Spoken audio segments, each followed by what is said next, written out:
kilo of eucalypt per day. A visual image of that is like, imagine a big black garbage bag full of leaf. Wow. So all of this, those 2 pots are going to be filled up as well. That's going to be 1 day's worth of food for him. So they consume a huge amount of food, and they're very picky about what they eat. So those branches there and there, they're finished. He's eaten everything worth eating off them. What they want to be targeting is this stuff up here. So that's tip. It's the new growth of the eucalypt. They don't want to be eating big mature leaves like this. So eucalypt is very nutritionally poor. There's not much nutrients in it. It's also highly toxic. It is a poisonous plant. If myself or you were to eat enough of it, it would kill us eventually. And it is also toxic for Sean. Koalas poison themselves every time they eat a leaf. They're just a lot better at tolerating that poison than we are. So if a koala was to try and only exist off mature leaves like this, it would eventually die of starvation because it would expend more energy breaking down those toxins than they would actually get out of the leaf, like in nutrients. So the younger leaf, it's got a lot less cellulose in it, so it's a lot easier to digest, and it's also got less of that toxin and more water. So they have to be very, very particular about what they try and eat. And do they drink water too? No. All of their water they get from eucalypt. If you've ever seen a video of a koala, drinking out of a water bottle or something like that, that is an extremely dehydrated, distressed animal. So usually a rescue from a bushfire or some other incident like that. We offered Sean a water bowl. Never in my life have I seen him or any koala drink from them. But we do offer them just for the sake of it. Just in case. I love him. So little Sean here, he is actually also a wild-born koala. Can't really tell right now, but Sean is completely blind.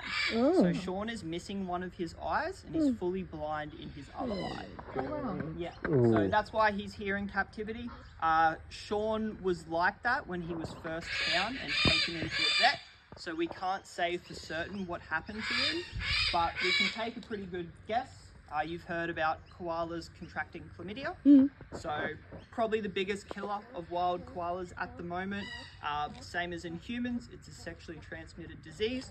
And the way it kills them is it either causes females to become infertile, it gets in their reproductive organs, or it causes infections in their eyes that makes them eventually go blind and then they die of starvation. So most likely what happened with Sean is his mother would have had the disease, and when he was born, he contracted it. So he probably would have had it from birth. Koalas, they are a marsupial, so they're born not fully developed, like kangaroos and wombats as well. They make their way up into mum's mum's pouch and attach there, and then that's where they develop into what actually looks like a koala. So there's a good chance his eye that he's missing might have never fully developed by the time he got to that age. The disease was probably already rampant in his body. So most likely what happened to him, but once again, we can't say for certain. It's very interesting. So how did you cure him? Like, is he cured from chlamydia or is he still got? Yeah, so he doesn't have chlamydia. I don't know if it was like early treatment by the vets, like his first initial swabs did come up with some screening of the chlamydia.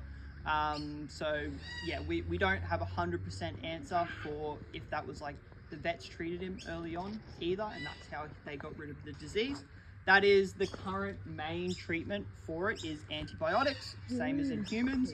One problem with that, you treat a koala, you release it back out to the wild, and it immediately contracts the disease again. They've made really, really awesome strides. As of last year, there has been an approved vaccine that is now being used on wild koala populations. Currumbin Wildlife Sanctuary, based on the Gold Coast, they are vaccinating koalas and releasing them back out into the wild. Eventual goal of that is to create herd immunity, same as in humans with vaccines, which will stop the spread of that disease, which is really, really awesome. So hopefully that's not something we'll have to worry about in the coming decades. That will be solved.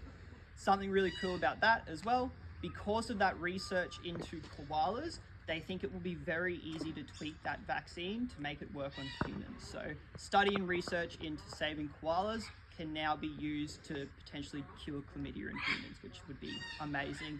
That's something It's you can not just very vaccinate rampant, against. is it, in humans? No, you know, it's humans, we're a bit smarter than koalas. We use protection, we're aware of that sort of thing. So definitely less of an issue than in koalas. And so, how does he hang on to the tree when he's blind? Does he just feel it? Just feels it. Yeah. So we do a few things for Sean to make his life easier. You'll notice all his perching's cut quite short. That's so he can't get high enough, so if he does fall, he's not going to hurt himself too badly. And then this enclosure has looked like this for the past 7 years. So whenever our perching gets too old, which it currently is, we're just waiting to put some new stuff in. We've got it all cut finally. We rebuild this enclosure as close as we possibly can to how it currently looks. So we never mix up the perching.